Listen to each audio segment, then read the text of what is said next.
चलिए friend next question start करते हैं। क्वेश्चन नंबर आता है आपका 2। लाइफ साइकिल कॉस्टिंग के ऊपर है। तो नाम से हमारा लाइफ साइकिल कॉस्टिंग का मतलब है किसी भी प्रोडक्ट की सर्टेन लाइफ होती है, ठीक है।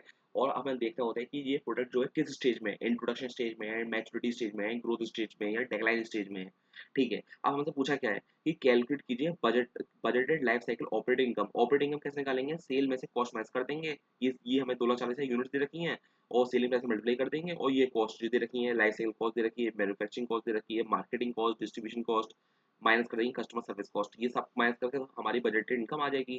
फिर पूछा है कि कंप्यूटर परसेंटेज और total total product life cycle cost incurred till the R&D and design stage. तो R&D डिजाइन स्टेज की कितनी है? 80 लाख, ठीक है। डिवाइड कर देंगे टोटल कॉस्ट जो भी आएगी उसे डिवाइड कर देंगे तो ये आ जाएगा। फिर पूछा है हमसे एडवाइस कीजिए strategy to be adopted to develop a new batch, ठीक है। तो स्ट्रेटजी नहीं पता नहीं है तो हम वही स्ट्रेटजी बताते हैं कि अगर कोई भी खर्चा अगर हुआ है तो हम देखेंगे कि स्टेज में लगा हुआ है पैसा, और फिर हम उसमें स्ट्रेटजी लगाएंगे। क्या स्ट्रेटजी लगाते हैं? वैल्यू एनालिसिस करते हैं, वैल्यू इंजीनियरिंग लगाते हैं, जिससे कि हमारी जो कॉस्ट जो एक्चुअल कॉस्ट है वो कम से कम आ जाए, हमारी कम आ जाए, कॉस्ट को मिनिमाइज हो जाए, वो स्ट्रेटजी लगाएंगे। तो एक बार आंसर देख लेते हैं फटाफट से और खत्म करते हैं इस क्वेश्चन को।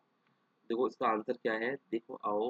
रेवेन्यू दे रखा है कि 500 मल्टीप्लाई बाय 2,40,000 यूनिट तो ये आ जाएगा। R&D कॉस्ट हमें दे रखी है क्वेश्चन में ये, ठीक है। वेरिएबल कॉस्ट देखो कितनी दे रखी है, 2,40,000 से मल्टीप्लाई 120 कर दिया होगा, ठीक है। और बैच जो दे रखी है हमें वो कितना दे रखा है, 2,40,000 से डिवाइड कर देंगे 300, ये पर बैच आ जाएगा, वॉच पर बैच आ जाएगा।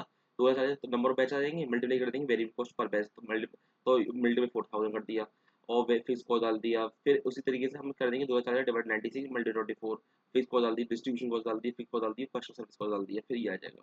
फिर देखो फिर क्या है, ये हमारी टोटल कॉस्ट आ गई 11,65,000, ये 60,000, ये आ गई हमारी ऑपरेटिंग इनकम।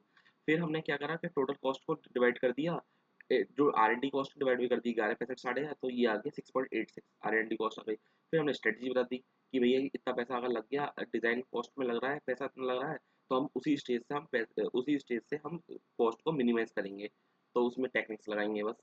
ये हो गया खत्म, करते हैं नेक्स्ट क्वेश्चन को।